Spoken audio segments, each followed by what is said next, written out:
Novels TV YouTube channel پر آپ سب کو خوش آمدید کہتی ہوں۔ چینل کو سبسکرائب کر کے بیل آئیکن کلک کر لیں تاکہ تمام نئی ایپیسوڈ پر وقت ملتی رہیں۔ آج میں ناول یہ عشق مشکل ہے کہ کس نمبر 33 لے کے آئی ہوں۔ سیاہ آسمان نے پورے آسمان پر اپنا ڈیرا جمایا ہوا تھا۔ وہ متفکر سی کبھی آسمان کی جانب دیکھتی تو کبھی گھڑی کی جانب۔ عالم کسی کام سے باہر نکلا تھا اور ابھی تک واپس نہیں آیا تھا۔ دل میں ہزاروں وسوسے لیے وہ بالآخر کمرے سے باہر نکلی تھی۔ اس کا رخ بارش کے کمرے کی جانب تھا، مگر سیڑھیوں پر بیٹھی پلوشا کو دیکھ کر ماہے کے قدم رکے تھے۔ پلوشا اپنے نام کی پکار پر آنسو صاف کرتے وہ سیدھی ہو کر بیٹھی۔ کیا ہوا پلوشا، رو رہی ہو تم؟ نہیں تو بھابھی، ایسا تو کچھ نہیں۔ چہرے پر زبردستی کی مسکراہٹ سجائے وہ ماہے کو اپنا عکس لگی۔ پلوشا، مجھ سے شیئر کر سکتی ہو تم؟ بھابھی میں بری نہیں ہوں نا، پلیز آپ سب کو بتائیں گی یہ بات؟ اس کی بات پر ماہے الجھی۔ کیا مطلب؟ مطلب کچھ نہیں، بس اب وعدہ کریں کہ اگر کبھی مجھے کوئی بد کردار کہے تو آپ میرا ساتھ دیں گی نا؟ کس نے کی ہے یہ بکواس تمہارے ساتھ؟ مجھے بتاؤ پلوشا، مجھ سے کسی نے کچھ؟ تم چاہتی ہو میں عالم کو بلاؤں؟ نہیں پلیز نہیں، تو بتاؤ مجھے۔ ماہے کی ضد پر اس نے اپنی میرب کے ساتھ ہونے والی ساری بات ماہے کے گوش گزار کر دی۔ اس رات وہ آبان سے ٹیوشن لے کر فارغ ہوئی تھی۔ آبان کی ویڈیو کال پر میٹنگ تھی، اسی وجہ سے وہ اسٹڈی میں تھا، اس لیے وہ اپنے کمرے میں آ گئی۔ تبھی میرب وہاں آئی۔ آپ یہاں؟ بڑی بد کردار ہو بھائی، شرم نام کی چیز ہی نہیں ہے نا۔ میں نے کہا تھا نا کہ آبان سے دور رہو، تمہیں سمجھ نہیں آئی تھی؟ آخر آپ کیوں مجھ سے ایسے بات کر رہی ہیں؟ اس لیے کیونکہ تم جیسے ڈھیٹ لڑکیاں انسانوں کی زبان نہیں سمجھتی۔ اب تمہیں اپنے طریقے سے ہینڈل کروں گی۔ دفع ہو جاؤ اس گھر سے، ورنہ ایسا بدنام کروں گی نا کہ کسی کو منہ دکھانے کے قابل نہیں رہوں گی۔ اس کا منہ مٹھی میں دبوچے وہ غرائی تھی۔ بس بہت ہو گیا۔ اگر آپ کو کچھ نہیں کہہ رہی تو اس کا مطلب یہ نہیں کہ آپ کچھ بھی کرتی جائیں اور کچھ بھی بولتی جائیں۔ آج میں آپ کی ساری باتیں سب کو بتاتی ہوں، پھر دیکھتی ہوں کہ کیا ہوتا ہے۔ اپنا آپ میرب سے چھڑاتے وہ باہر کی جانب بڑھی تھی، مگر تبھی اس کا بازو میرب کی سخت گرفت میں آیا۔ سب کو بتانے سے پہلے جو میرے پاس ہے وہ نہیں دیکھنا چاہو گی؟ میرب کی آنکھوں میں شیطانی چمک تھی۔ پلوشا کی ریڑھ کی ہڈی میں سرد مہور دوڑ گئی۔ کیا ہے آپ کے پاس؟ اس کی ہمت کی داد دیتے میرب نے اپنا موبائل نکال کر اس کے سامنے لہرایا، جسے دیکھ کر پلوشا کی آنکھیں پھٹی تھیں۔ اس کی اور آبان کی تصاویر، جنہیں بہت برے اینگل سے لیا گیا تھا۔ جاؤ تم شور کرو، میں بھی یہ سب کو دکھا دوں گی کہ تم اور آبان میرے پیٹھ پیچھے مجھے دھوکہ دے رہے تھے، اور جب میں نے تمہیں رکنے کا کہا تو تم نے شور مچانا شروع کر دیا۔ وہ پوری تیاری سے بیٹھی تھی۔ پلوشا کے چہرے کا رنگ فک ہوا تھا۔ ویسے تمہارا آنا میرے لیے فائدہ مند ہی ثابت ہوا ہے۔ خیر باتیں تو ہوتی رہیں گی، فی الحال تو آبان سے دور رہنا، کیونکہ وہ میرا منگیتر ہے۔ ہاں میں جب اسے چھوڑ دوں تو اپنا لینا اسے۔ ویسے بھی تم دونوں بہن بھائیوں کی عادت ہے دوسروں کا جھوٹا کھانے کی۔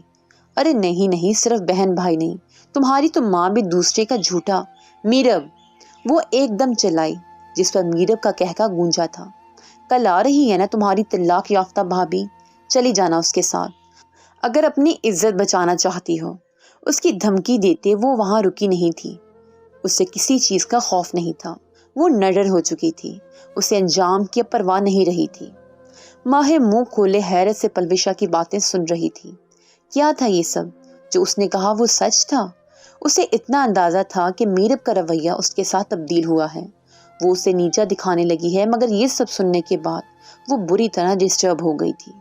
پلوشا کو تسلی دیتے وہ اپنے کمرے میں آ گئی۔ دل میں ایک خوف نے ڈیرا جما لیا تھا۔ ماہے آئی ایم سوری، میں لیٹ ہو گیا۔ عالم نے قریب آتے اسے ماتھے پر بوسہ دیا۔ ماہے نے ویران آنکھوں سے اسے دیکھا۔ اس کی سرخ آنکھیں دیکھ کر عالم کا دل دھڑکا۔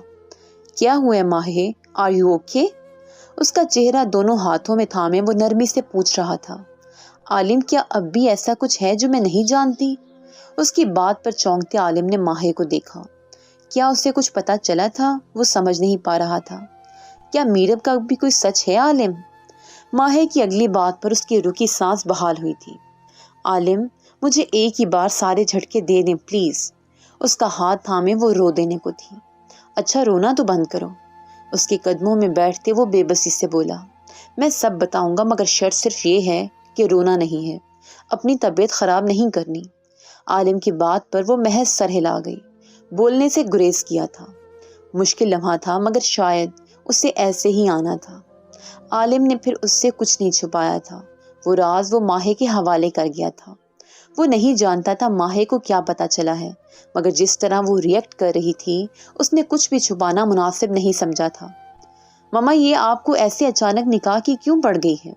آبان خفا خفا سا بنفشے کے سامنے بیٹھا تھا۔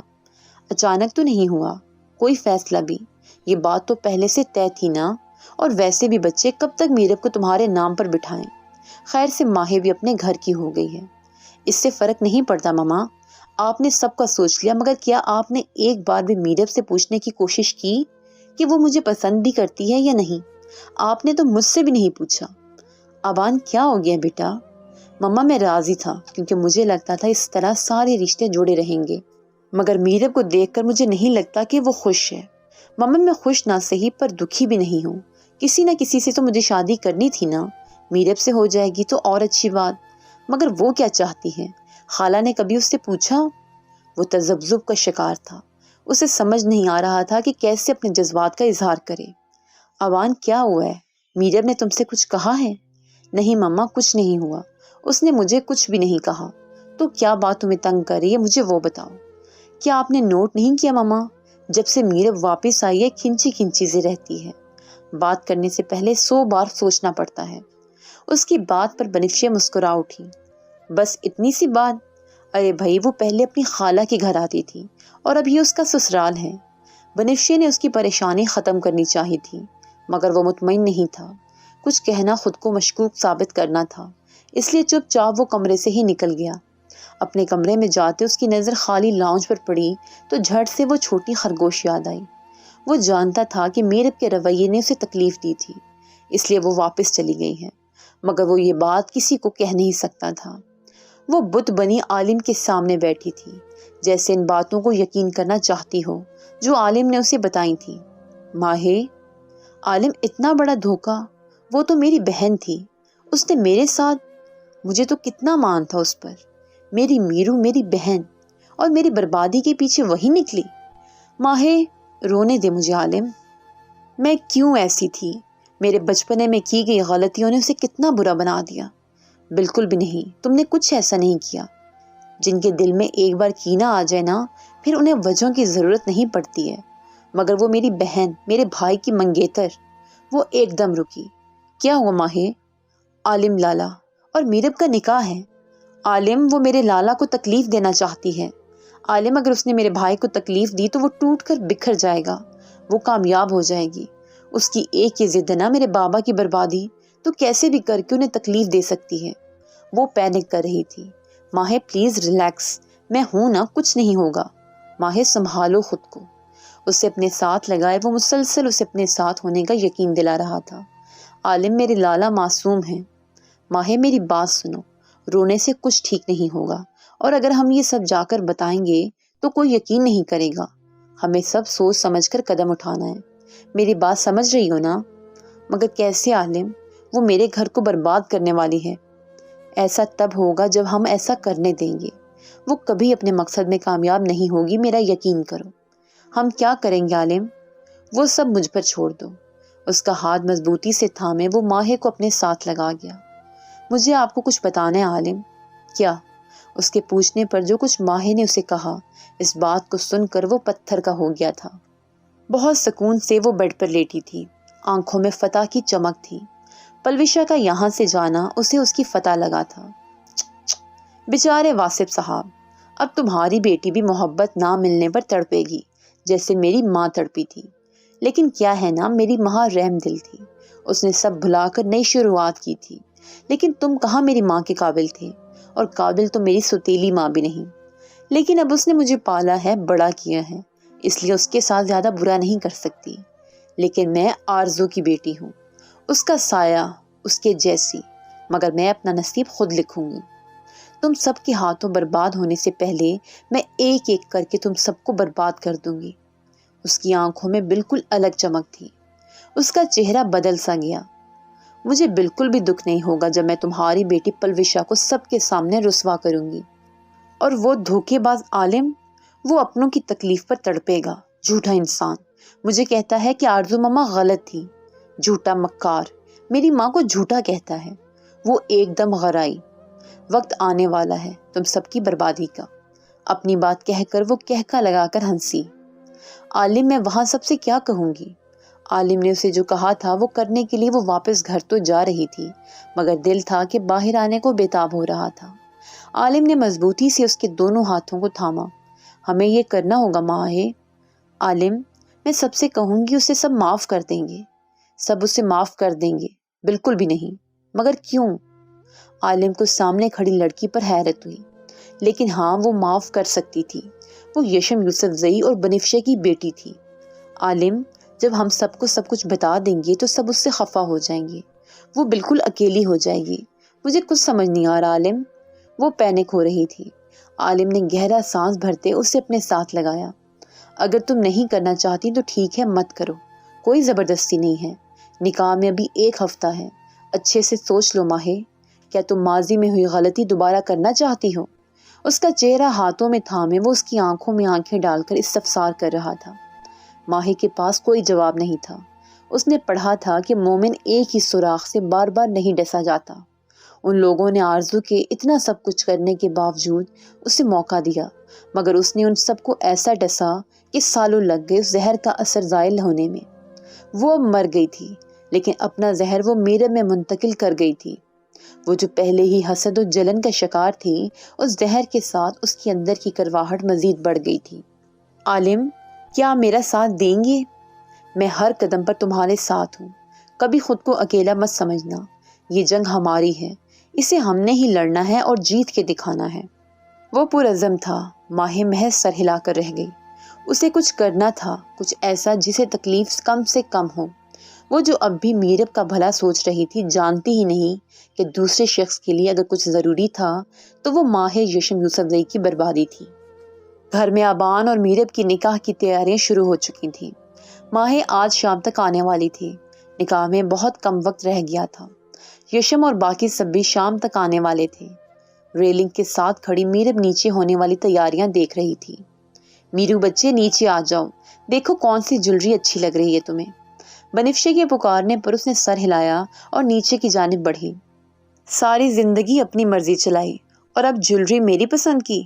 یوں ہی دوغلے لوگ۔ منہ ہی منہ میں بڑبڑاتی وہ آ کر بنفشے کے پاس بیٹھ گئی۔ تم خوش ہو نا میرب؟ بنفشے کے پوچھنے پر اس نے بنفشے کو دیکھا۔ عجیب سا انداز تھا۔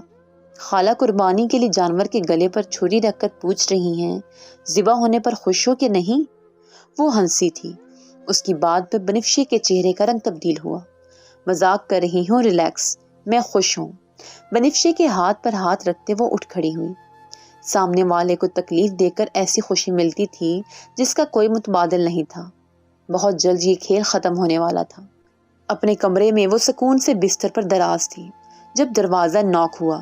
یس، اجازت ملنے پر ماہے نے کمرے میں قدم رکھا۔ میرب ایک جھٹکے سے اٹھ بیٹھی۔ ماہے، تم کب آئی؟ ابھی آئی ہوں، سیدھا تمہارے پاس ہی آ گئی۔ خیریت، آج کیسے میری یاد آ گئی؟ کچھ ضروری بات کرنی تھی تم سے میرب۔ ہاں کہو، سن رہی ہوں میں۔ وہ اب بھی سکون سے بیٹھی ہوئی تھی۔ ماہے نے اسے دیکھا۔ کھیل مت کھیلو ہمارے ساتھ میرب، بہت مشکل سے ماضی سے نکلے ہیں، اب بس کرو۔ ماہی کی بات پر اسے جھٹکا لگا تھا، مگر بنا ظاہر کیے وہ چہرے پر زبردستی کی مسکراہٹ لے آئی۔ کیا کہنا چاہ رہی ہو ماہی؟ کس کھیل کی بات کر رہی ہو؟ اس کھیل کی بات کر رہی ہوں میرب۔ ماہی نے اچانک ہی ایک ریکارڈنگ اسے سنائی جس میں اس کی اور عالم کے درمیان ہونے والی باتیں ریکارڈ تھیں۔ میرب کی آنکھیں پھٹی تھیں۔ آگے بڑھ کر اس نے موبائل جھپٹنا چاہا، مگر ماہی نے فوراً سے ہاتھ پیچھے کر لیے۔ کیوں کر رہی ہو ایسے میرب؟ مت کرو، تو تم سب کچھ جان گئی ہو۔ میرب نے اس کا چہرہ تکا۔ پھر تو ہر ایک چیز سے واقف بھی ہو گئی ہوگی، تو اس بات کا کیا مقصد ہے؟ میرب، تم مجھے برباد کرنا چاہتی تھی نا، تو ہو گئی تھی میں برباد۔ خدا کے لیے میرب، اپنی آنکھوں پر بندھی اس پٹی کو ہٹا دو، سچ کو دیکھو۔ میری ماں کے ساتھ جو ہوا اس کے بعد میں معاف کر دوں؟ تم لوگوں کو کبھی نہیں۔ اور تم برباد کہاں ہوئی ماہی؟ برباد تو اب تم سب ہوگی۔ میں تمہیں ایسا نہیں کرنے دوں گی۔ روک سکتی ہو تو روک لو ماہی۔ میں یہ نکاح روک دوں گی، اور تمہیں کیا لگتا ہے کہ میں ایسا نہیں کر سکتی؟ بالکل کر سکتی ہو۔ ارے جو لڑکی ماں باپ سے چھپ کر ایک لڑکے سے تعلق رکھ سکتی ہے وہ کچھ بھی کر سکتی ہے۔ میرب نے سیدھا اس کے دل پر وار کیا تھا۔ جاؤ بتاؤ سب کو میرا، اور میں تمہارے باپ کا عزت دار بت پاش پاش کر دوں گی۔ یہ جو تمہاری ماں بڑی عزت والی بنتی ہے نا، بیٹی کے کرتوت جان کر اسی وقت مر جائے گی، اور یہی تو وہ بربادی ہے جو میں سب کی دیکھنا چاہتی ہوں۔ وہ کہکا لگا کر ہنس پڑی۔ عالم ٹھیک کہتا تھا، وہ کبھی نہیں بدل سکتی تھی۔ جو کرنا ہے کر لو میرب، میں اپنے بھائی کی زندگی برباد نہیں ہونے دوں گی۔ یہ نکاح اب نہیں ہوگا، اور یہ ایک بہن کا وعدہ ہے تم سے۔ ماہی کی بات پر وہ ایک بار پھر کہکا لگا کر ہنس پڑی۔ او گاڈ، کیا ناٹک باز ہو تم ماہی، مگر ابھی تم نے میرا ناٹک نہیں دیکھا۔ ماہی اس کی بات پر الجھی، مگر اس سے پہلے وہ کچھ سمجھتی میرب ایک دم چلائی تھی۔ ماہی کیا کر رہی ہو، خدا کے لیے ماہی۔ ماہی نے ہونکوں کی طرح اس کی شکل دیکھی۔ کیا ہوا ہے میرب ماہی؟ میرب کی چیخ پر بنفشے گھبرا کر اوپر آئی تھی۔ کچھ نہیں خالہ، کچھ بھی نہیں ہوا۔ وہ ایک دم ہی معصوم بن گئی۔ ماہی نے بس ایک آخری بار اسے دیکھا، اور پھر بنا بنفشے کی پرواہ کیے اس نے میرب کا بازو سختی سے دبوچا تھا۔ تمہیں شوق ہے نا ڈرامے کرنے کا میرب، آج ایک ڈرامہ مجھے کرنے دو۔ ایک ایک لفظ پر زور دیتے اسے اپنے ساتھ لیے نیچے بڑھی۔ ماہی کیا کر رہی ہو، ہاتھ چھوڑو میرا۔ اس کی گرفت سے نکلنے کو مچلتی وہ دبا دبا سا غورائی۔ بنفشے کو کچھ سمجھ نہیں آ رہا تھا کہ آخر ہو کیا رہا ہے۔ نیچے لاؤن میں سب بیٹھے تھے۔ ماہی رک جاؤ بیٹا، کیا ہوا ہے؟ بنفشے ان دونوں کے پیچھے نیچے آئی تھی۔ ان دونوں کو ایسے دیکھ کر سب اپنی جگہ سے اٹھ کھڑے ہوئے۔ ماہی نے ایک جھٹکے سے میرب کا ہاتھ چھوڑا کہ وہ لڑکھڑائی تھی۔ ماہی یہ کیا طریقہ ہے، کیا ہوا ہے؟ بنفشے نے آگے بڑھ کر میرب کو سنبھالا۔ مت سنبھالے ماما، اسے مت سنبھالیں، کیونکہ یہ آپ کے ساتھ بھی وہی سب کرے گی جو اس نے میرے ساتھ کیا۔ سب ناسمجھی سے اسے دیکھ رہے تھے۔ ماہی کیا بول رہی ہو بیٹا؟ ریشم کو کچھ نہیں سمجھ آ رہا تھا۔ بابا ہم جاننا چاہتے تھے نا کہ آخر مجھے کیوں طلاق ہوئی، کیوں وہ شخص بدکرداری کا داغ لگاتے مجھے طلاق دے کر گیا۔ ماہی کی بات پر عائشہ کا دل دھک سے رہ گیا۔ اس نے خوفزدہ نظروں سے زین اور پھر میرب کو دیکھا۔ بابا میں نے خود پر ہر چیز برداشت کی، مگر اب نہیں، میں اپنے بھائی کی زندگی نہیں برباد ہونے دوں گی۔ یہ نکاح نہیں ہو سکتا۔ دماغ خراب ہو گیا تمہارا؟ کیا بول رہی ہو ماہی، ہوش میں تو ہو؟ بنفشے نے اسے جھڑکا۔ ماہی کیا ہوا ہے، ایسے کیوں بول رہی ہو؟ زین کو سمجھ نہیں آیا کہ کیسے ریئیکٹ کرے۔ میں جانتی ہوں آپ کو میرے لفظوں سے تکلیف ہوگی، مگر یہ تکلیف اس تکلیف سے بہت کم ہے جو میرب ہمیں دینے والی تھی۔ بس کرو یہ ناٹک ماہی، بس کرو۔ ثبوت دو سب کو۔ کیا ثبوت ہے تمہارے پاس میرے خلاف؟ اس ایک جھوٹی ریکارڈنگ کے علاوہ جو تم نے اور تمہارے اس جھوٹے شوہر نے مجھے نیچا دکھانے کے لیے بنائی تھی۔ میرب نے خود کو ہر طرح سے کلیئر کرنے کی کوشش کی۔ نہیں میرب، صرف وہ ریکارڈنگ ثبوت کے لیے کافی نہیں ہوگی۔ ٹھیک کہہ رہی ہو۔ اب کے بار الجھنے کی باری میرب کی تھی۔ بابا آرزو آپ کی دوست، عالم کی موم۔ اس کے منہ سے آرزو کا نام سن کر وہاں موجود سبھی نفوس بری طرح سے چونک اٹھے۔ میرب ان کا بدلہ لینے ہماری زندگی میں آئی تھی۔ اوہ کم آن ماہی، میں اس نام کی کسی عورت کو نہیں جانتی۔ تم کیسے مجھ پر جھوٹا الزام لگا سکتی ہو؟ وہ استہزائیہ ہنسی تھی۔ کیا واقعی تم اسے نہیں جانتی؟ ماہی 2 قدم آگے بڑھ کر اس کے روبرو آئی تھی۔ عالم نے فخر سے اپنی شیرنی کو دیکھا، اپنوں کو پروٹیکٹ کرنے والی اس کی شیرنی۔ آگے جو ہونے والا تھا وہ تکلیف دہ تھا، اس لیے وہ وہاں رکا نہیں تھا۔ ماہی کو اشارہ کرتے وہ باہر نکل گیا۔ نہیں میں نہیں جانتی۔ چلو میں بتا دیتی ہوں کہ کون تھی آرزو۔ آرزو ایک سائیکو عورت تھی۔ بدقسمتی سے وہ میرے بابا اور واسق انکل کی دوست بھی تھی۔ ایک سائیکو عورت جو بدلہ لینے کے لیے کسی بھی حد تک جا سکتی تھی۔ ایک نفسیاتی عورت۔ ماہی نے میرب کا سرخ ہوتا چہرہ دیکھا۔ ایک ایب نارمل۔ ماہی بس کرو۔ بنفشی اور یشم نے اسے روکنا چاہا، مگر وہ ہاتھ کے اشارے سے انہیں روک گئی۔ مجھے بتانے دے بابا ماما کہ آرزو کون تھی، تاکہ میرب کو پتا چلے۔ اس عورت نے میرے ماموں سے بدلہ لینا چاہا۔ جانتی ہو کیوں؟ کیونکہ میرے ماموں کو اس سائیکو عورت میں دلچسپی نہیں تھی۔ اس نے وہاج نامی شخص کے ساتھ مل کر میری مما کو بدنام کرنا چاہا، کیونکہ اسے لگا کہ وہ زین ماموں کی سگی بہن ہے۔ اس وہاج نے میری مما کو طلاق دے دی، صرف اس زہر سے بھری عورت کی خاطر۔ زبان کو لگام دو ماہی، وہ دبی آواز میں غرائی تھی۔ لیکن وہ اپنے مقصد میں کامیاب نہیں ہو سکی۔ اس کا مقصد عائشہ خالہ کو برباد کرنا تھا، کیونکہ زین نے ایک سچی عورت کو چنا تھا، ایک جھوٹی کے اوپر۔ میرے ماں باپ نے اسے اس وقت سنبھالا جب وہ برباد ہو چکی تھی۔ میرے واسق انکل نے اس سائیکو عورت کو اپنا نام دیا، مگر کیا ہے نا، اسے عزت راس نہیں آئی۔ بکواس بند کرو اپنی۔ وہ ایک دم اس پر غرائی تھی۔